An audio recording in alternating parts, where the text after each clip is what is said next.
Fit-tielet kwart tal-2015 Malta kellha żieda ta' 1.6% fil-pagi, filwaqt li madwar iż-żona euro it-tkabbir kien ta' 1.4%. Statistika tal-Eurostat turi li bħala medja fl-aħħar 12-il xahar it-tkabbir fil-pagi f'Malta kien 2.7% kontra il-1.7% madwar iż-żona euro. Matul l-istess perjodu l-inflazzjoni f'pajjiżna kienet 0.9%. Dan ifisser li l-poter tal-akkwist tal-ħaddiema tagħna issaħħaħ b'mod konsiderevoli. Iż-żieda fil-paga medja kienet 3 darbiet ir-rata ta' inflazzjoni. Il-paga reali żdiedet b'1.8% filwaqt li matul il-leġislatura preċedenti bħala medja it-tkabbir kien ta' 1.5%.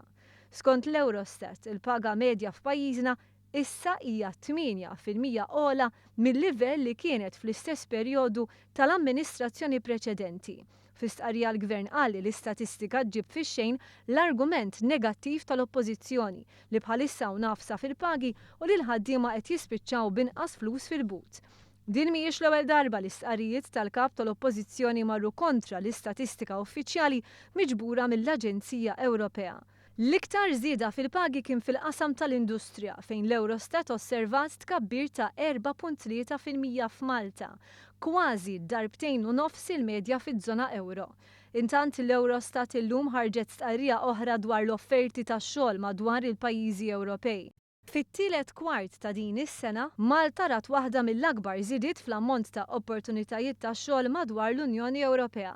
Għat-tieni kwart konsekuttiv, pajjiżna kellu l-akbar ammont ta' job vacancies minn fost il-pajjiżi kollha tal-Unjoni Ewropea. Min iħaddem f'pajjiżna bħalissa għandu bżonn 3.1% aktar impjegati jaħdmu magħhom. Dan huwa id-doppju tar-rata ta' opportunitajiet ta' xogħol li teżisti madwar iż-żona euro.